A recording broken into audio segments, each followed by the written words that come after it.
Hello Anil Kumar garu, welcome to social post. Thank you Nihal for inviting. Sir, ఇప్పుడు investors అనేది మనకి 3 types sir ఉంటారు. So already mutual ఫండ్స్లో ఉన్నోళ్ళు అండ్ కొత్తగా మ్యూచువల్ ఫండ్స్లో ఎంటర్ అవ్వాలనుకున్నారు. ఇంకోటంటే ఆపర్చునిటీ కోసం చూస్తారు. సో ఎప్పుడైతే మార్కెట్ పడిపోతుందో అప్పుడు వెంటనే బుకింగ్ చేసుకొని, ఎప్పుడైతే మార్కెట్ పెరిగితే వెంటనే మనకి బయటకు వచ్చేది అంటే షార్ట్ టర్మ్ అన్నారు. సో ఈ ముగ్గురిని వాళ్ళ పోర్ట్ఫోలియోస్ అనేది ఎలా బిల్డ్ చేసుకోవాలంటారు? So very good question. ఇప్పుడున్న పరిస్థితుల్లో కూడా చూసుకుంటే ఒకటి ఎగ్జిస్టింగ్ ఇన్వెస్టర్ ఏం చేయాలి, అట్లాగే న్యూ మ్యూచువల్ ఫండ్స్లో లాంగ్ టర్మ్ కోసం ఇన్వెస్ట్ చేద్దాం అనుకున్నారు. ఇంకొకరు మీరు అన్నట్టు ఆపర్చునిస్టిక్ ఇన్వెస్టర్, డబ్బులు ఉంటాయి కాబట్టి షార్ట్ టర్మ్ కోసం చేసుకుంటూ వాళ్ళు ఎప్పుడు కూడా యాసెట్ మారుస్తూ ఉంటారు, ఏదో ఒక యాసెట్కి పట్టుకొని కూర్చోరు. సో అలాంటి ఆపర్చునిటీకి ఇన్వెస్టర్ 3 రకాలుగా ఉంటాయి. ఒకటి ఏంటంటే జస్ట్ స్టార్ట్ చేసేవాళ్ళు ఎవరైనా సరే, అది చూసుకోవాల్సిన కొన్ని అంశాలు ఉంటాయి. వాళ్ళకి యూజువల్లీ కొంచెం మొదట్లో కాబట్టి they should not go for really high risk. ఎందుకంటే మనము లైక్ మిడ్ క్యాప్ కానీ స్మాల్ క్యాప్ కానీ డైరెక్ట్ అక్కడికి వెళ్ళామంటే అప్స్ అండ్ డౌన్స్ వొలటిలిటీ ఎక్కువ ఉంటే వాళ్ళు తట్టుకోకుండా వెళ్ళిపోయే అవకాశం ఉంది. సో కొన్ని రోజులు టాలరెన్స్ రావాలంటే they stick to large caps are balance, aggressive balance funds ఏవైతే ఉంటాయో వాటికి స్టిక్ అయ్యి, కుదిరితే కూడా లంసమ్ కన్నా కూడా మొదలు ఎస్ఐపి మోడ్లో స్టార్ట్ చేసుకొని, so then you will see ups and డౌన్స్కి అలవాటు పడతాం. ఆ తర్వాత మంచి ఆపర్చునిటీస్ వచ్చినప్పుడల్లా కొంచెం కొంచెం కొంచెం కొంచెం లంసమ్ యాడ్ చేస్తూ పోర్ట్ఫోలియోని సైజ్ పెంచుకుంటూ పోవడం మంచిది. సో వాళ్ళకి ఏ ఫండ్స్ మంచిదో నేను నెక్స్ట్ చెప్తాను. దెన్ ఎగ్జిస్టింగ్ పోర్ట్ఫోలియో ఎవరైతే ఉందో అది ఎస్ఐపి బుక్ ద్వారా ఉండొచ్చు ఆర్ లంసమ్ పెట్టున్నా పర్లేదు. ఫస్ట్ థింగ్, ఇప్పుడు కరెంట్ మార్కెట్ పరిస్థితుల్లో ఏంటంటే చూడండి మీ ఫండ్ ఆ కేటగిరీలో ఎలా పర్ఫామ్ చేసింది, అది వెరీ ఇంపార్టెంట్. రీజన్ ఎందుకంటే ఒక fund which is not consistently performing in their category, అంటే ఆ కంపారిజన్ ఏంటి, more or less same comparison. ఒక లార్జ్ క్యాప్ని ఒక స్మాల్ క్యాప్తో కంపేర్ చేయొద్దు, ఒక within the small cap compare చేయండి, within the large cap compare చేయండి. అప్పుడు ఏమవుతుంది, ఆ కేటగిరీ యావరేజ్ ఏంటి, ఆ కేటగిరీలో లీడర్స్ ఎలా పర్ఫామ్ చేసే లాస్ట్ 1 to 2 ఇయర్స్లో ఇది ఎలా చేసింది, then look at their portfolio. ఈ 2 అనాలిసిస్ చేసుకుంటే వెరీ సింపుల్, నీ కేటగిరీలో ఇది టాప్ క్వార్టైల్లో, లేకపోతే 40 ఫండ్స్ ఉన్నాయనుకోండి, టాప్ 10లో లేకపోతే ఆలోచించాలి మన ఫండ్. అందుకే పోర్ట్ఫోలియో చూడమంటున్నాను. పోర్ట్ఫోలియోలో ఏమైనా ప్రాబ్లం ఉందా? ఎగ్జాంపుల్, ఆయిల్ మార్కెటింగ్ కంపెనీస్ హెవీగా ఉన్నాయనుకోండి, ఆబ్వియస్లీ డౌన్ అవుతుంది బికాస్ ఈ యుద్ధం వల్ల అట్లాంటివి. ఆర్ మిగిలిన ఎక్స్పోర్ట్ ఓరియంటెడ్ కానీ కొంచెం గల్ఫ్ సైడ్ వెళ్ళే వాటి వల్ల ఇంపాక్ట్ అవుతుంది. కెమికల్స్ కంపెనీస్ కానీ ఫర్టిలైజర్ మార్కెటింగ్ కంపెనీస్లో ఎక్కువగా ఉన్నాయనుకోండి మీ మ్యూచువల్ ఫండ్ పోర్ట్ఫోలియో, అవి పక్క అండర్ పర్ఫామ్ చేస్తాయి. So do I want it అనేది ఒకటి పక్క రివ్యూ చేసుకోవాలి. రివ్యూ చేసేసుకొని మీకు ఆల్రెడీ కొంచెం అనుభవం ఉంది కాబట్టి based on your risk profile go for which suits well. మీరు అలవాటు అవసరం లేదు, మీరు ఆల్రెడీ చూశారు కాబట్టి. వేరే కొత్త ఇన్వెస్టర్ ఏంటంటే వొలటిలిటీకి అలవాటు పడేంత వరకు పెద్ద అమౌంట్ ఇన్వెస్ట్ చేయకుండా తక్కువ వొలటిలిటీ ఉన్న వాటితో స్టార్ట్ చేసుకొని they should go up, volatility అలవాటు పడుతుంది. సేమ్ వే దెన్ ఆపర్చునిటీకి ఇన్వెస్టర్ ఉంటారు, ఆపర్చునిస్టిక్. వాళ్ళు ఎప్పుడు క్యాష్ మీద కూర్చుంటారు, బంగారం బాగుంటే బంగారం మీద చేస్తారు, ల్యాండ్ బాగుంటే ల్యాండ్ మీద చేస్తారు, మ్యూచువల్ ఫండ్స్ కానీ స్టాక్స్ కానీ ఏది ఉంటే అది చేస్తూ ఉంటారు. సో అలాంటి వాళ్ళు ఏంటి, ఏం చేయాలి, వాళ్ళకేంటి రిస్క్ కన్నా కూడా రిటర్న్స్ ఇంపార్టెంట్. వాళ్ళకి రిస్క్ పట్టించుకోరు, రిస్క్ ఎక్కువ ఉన్నా సరే నాకు రిటర్న్స్ బాగా వస్తాయంటే దే విల్ స్టే.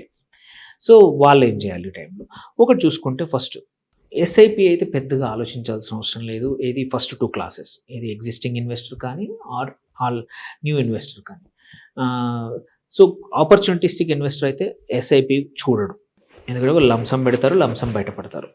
సో ఈ ఫస్ట్ 2 క్లాసెస్లో మాత్రం చూడాల్సింది, స్టిల్ మీరు కొత్త వాళ్ళైనా సరే I would not suggest small and mid cap, go for large and large cap or flexi cap or multi cap వరకు ఆగిపోండి. ఎగ్జిస్టింగ్ వాళ్ళు అయితే మీ పోర్ట్ఫోలియో ఒకసారి చెక్ చేసుకొని గ్యాప్ చూసుకొని, మీరు ఎగ్జిస్టింగ్లో ఎక్కువగా లార్జ్ క్యాప్ ఉందా ఆర్ స్మాల్ క్యాప్ ఉందా, బేసికలీ మనం చూడాల్సింది డైవర్సిఫికేషన్ బాగుందా లేదా, ఎక్కడైతే మిస్ ఉంటుందో అక్కడ ఇప్పుడు చేసుకోవడం చాలా important, instead of targeting one particular category. And అన్నిటికన్నా ఇంపార్టెంట్ ఏంటంటే మన regular framework, personal finance framework ఏంటి, లార్జ్ క్యాప్ మన లాంగర్ టర్మ్కా, స్మాల్ టర్మ్కా, మీడియం టర్మ్కా అనేది వెరీ ఇంపార్టెంట్. నువ్వు తొందరగా 4 రోజుల కోసమే ఇన్వెస్ట్ చేస్తున్నావంటే మాత్రం ఆపర్చునిటీకి ఇన్వెస్టర్ అయినా ఎవరైనా సరే జాగ్రత్తగా ఉండాల్సిందే. బట్ నువ్వు రిస్క్ ఎక్కువ తీసుకుంటాను అంటే ఇప్పుడున్న కరెంట్ పరిస్థితుల్లో స్మాల్ క్యాప్స్ ఆర్ కొంచెం బెటర్ వాల్యూ. అంటే అండర్ వాల్యూడ్, తర్వాత mid caps, large cap more or less decently valued ఉన్నాయి.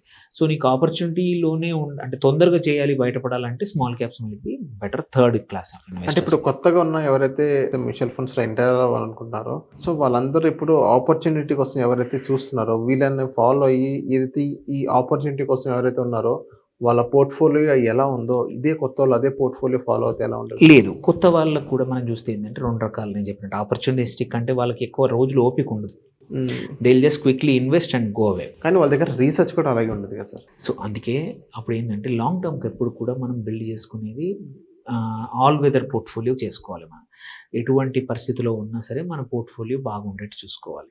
వాళ్ళకేంటంటే నువ్వు హై రిస్క్ తీసుకొని సెక్టోరల్ ఫండ్స్ కానీ హై రిస్క్ తీసుకొని మొత్తానికి మొత్తం స్మాల్ క్యాప్ ఫండ్ చేయడం కరెక్ట్ కాదు. If your investment horizon is long term, దానికి తగ్గట్టు ప్రాపర్గా చేసుకో. వేరే ఆపర్చునిటీకి ఇన్వెస్టర్ వాళ్ళు లాభం కోసం చూడరు.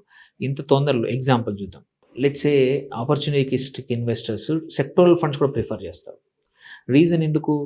వాళ్ళకి తెలుసు ఈ సెక్టర్స్ బాగా ఇప్పుడు ఎగ్జాంపుల్ తీసుకుంటే ఫైనాన్షియల్స్ బాగున్నాయి ఇప్పుడు, and banking and financial services ఫండ్స్లో పెట్టుకొని తొందరగా డబ్బులు సాధన చేసుకోవచ్చు. ఆర్ ఆటోమొబైల్ సెక్టర్ బాగుంది, మెటల్స్ అండ్ ఇండస్ట్రీస్ బాగున్నాయి, ఐటీ కూడా మొన్న రీసెంట్గా రికవర్ అయింది. సో ఏంటంటే ఆపర్చునిస్టిక్ ఇన్వెస్టర్ మోస్ట్లీ సెక్టరల్ ఫండ్స్కి వెళ్తారు, 4 రోజులు ఇన్వెస్ట్ చేసి మంచి రిటర్న్స్ రాగానే బయటపడతారు. For them returns are the only thing, time line is కాదు. వెరాజ్ కొత్త ఇన్వెస్టర్స్ మామూలుగా మ్యూచువల్ ఫండ్కి వచ్చేవాళ్ళు లాంగర్ టర్మ్కి చూసుకుంటారు, they can't buy and sell quickly. So అలాంటప్పుడు you need to have a standard ఫ్రేమ్వర్క్తో చేయాలి. సో కొన్ని సెక్టర్లు అవాయిడ్ కూడా చేయాలి ఇప్పుడున్న పరిస్థితుల్లో. ఆయిల్ అండ్ గ్యాస్ మార్కెటింగ్లో కానీ, పెయింట్స్ అండ్ కెమికల్స్ కానీ, అట్లాగే ఇంకొన్ని సెక్టర్స్ ఏవైతే directly export sector imported by యుద్ధం వల్ల, ఏవియేషన్, అట్లాగే ప్రాబబ్లీ ఇప్పుడు డిఫెన్స్ అని ఇవి ఇప్పుడు బాగా పెరిగాయి, బట్ యుద్ధం తర్వాత పెరుగుతాయో లేదో తెలియదు. ఆర్డర్స్ వస్తే మాత్రం పెరుగుతాయి, బట్ లాంగ్ టర్మ్ ఉంచుకోవచ్చు, లాంగ్ టర్మ్ కొత్త. బట్ ఎవరైతే ఆపర్చునిటీస్టిక్ ఇన్వెస్టర్స్ ఉంటారో వాళ్ళు అవాయిడ్ చేస్తే మంచిది. ఎందుకంటే తొందరలో ఇప్పుడు యుద్ధం టైంలో పెరిగిన స్టాక్స్ అన్నీ యుద్ధం ఆగిపోయి రీబౌండ్ అయినప్పుడు అవన్నీ పడిపోతాయి. సో అట్లా, సో యుద్ధం వల్ల పడిపోయిన స్టాక్స్లో మళ్ళీ మనం పెట్టుకోవచ్చు. యుద్ధం అయిపోయిన తర్వాత మళ్ళీ స్టాక్స్ పడిపోయే అవకాశాలు ఎక్కువగా ఉంటాయి. అందుకే మనం ఏంటంటే డిఫెన్సివ్ సెక్టర్స్ అంటాం, నాట్ డిఫెన్సివ్ సెక్టర్స్. అవి మామూలు టైంలో అండర్ పర్ఫామ్ చేస్తాయి. They are only kept in portfolio. ఇట్లాంటి టఫ్ టైంలో ఇది పడిపోయినది కొంచెం కుషన్ ఇస్తుందని పెట్టుకుంటాం అన్నమాట. సో ఇప్పుడు ప్రాబబ్లీ ఇది నిజంగానే బాటమ్ అవుట్ అయిందంటే మాత్రం ఆ డిఫెన్సివ్ సెక్టర్స్ ఒక 3-4 నెలలు అండర్ పర్ఫామ్ చేయొచ్చు. డిఫెన్సివ్ సెక్టర్స్ ఏంటి? ఫార్మా, హెల్త్ కేర్, ఎఫ్ఎంసీజీ, ఇట్లాంటి సెక్టర్స్ కొంచెం తక్కువగా చేస్తాయి. సో లంసమ్ ఉంటే మాత్రం కొన్ని రోజులు అవాయిడ్ చేస్తే మంచిది ఈ టైంలో. ఎగ్జిస్టింగ్ ఇన్వెస్టర్స్కి ఇంకోటి ఏంటంటే నీ ఎస్ఐపి ఎప్పుడు పాజ్ చేయకండి, let it continue. Purpose of this SIP is to ఇట్లాంటి మార్కెట్ టైంలో కూడా నువ్వు ఇన్వెస్ట్ చేసి మంచి లోవర్ ప్రైస్లో కూడా కొంచెం హయ్యర్ యూనిట్స్ తెచ్చుకోవడం లోయర్ ఎన్ఏవితో అనేది ఉంటుంది. సో కోర్ లాజిక్ ఇప్పుడు మాత్రం ఉన్న పరిస్థితుల్లో ఏంటంటే markets are more or less డిస్కౌంట్లో ఉన్నాయి 10%. It is good time to add అనేది.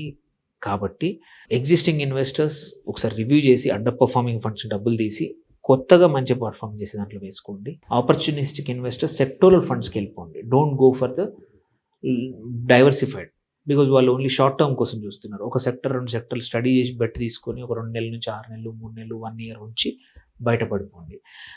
కొత్త ఇన్వెస్టర్స్ మాత్రం హ్యావ్ ఎ ప్లాన్, పోర్ట్ఫోలియో చేసుకొని మీ టైం హొరైజన్ తగ్గట్టు గోల్స్ సెట్ చేసుకొని గోల్కి తగ్గట్టు ఒక్కొక్క ఫండ్ 2 ఫండ్ల అలైన్ చేసుకోండి. ఎస్ఐపి ద్వారా కావచ్చు, లంసమ్ కూడా కావచ్చు. ఇలా చేసుకుంటే ఏంటంటే ఇదే కరెక్ట్ మెథడ్ అంటే కాదు.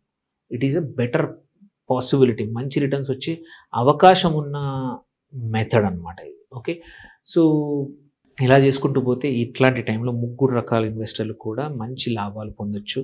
అండ్ ఏమైనా క్వశ్చన్స్ ఉంటే we can always reply. Okay, so thank you sir మా సోషల్ పోస్ట్ వచ్చినందుకు. థ్యాంక్ యూ అండి.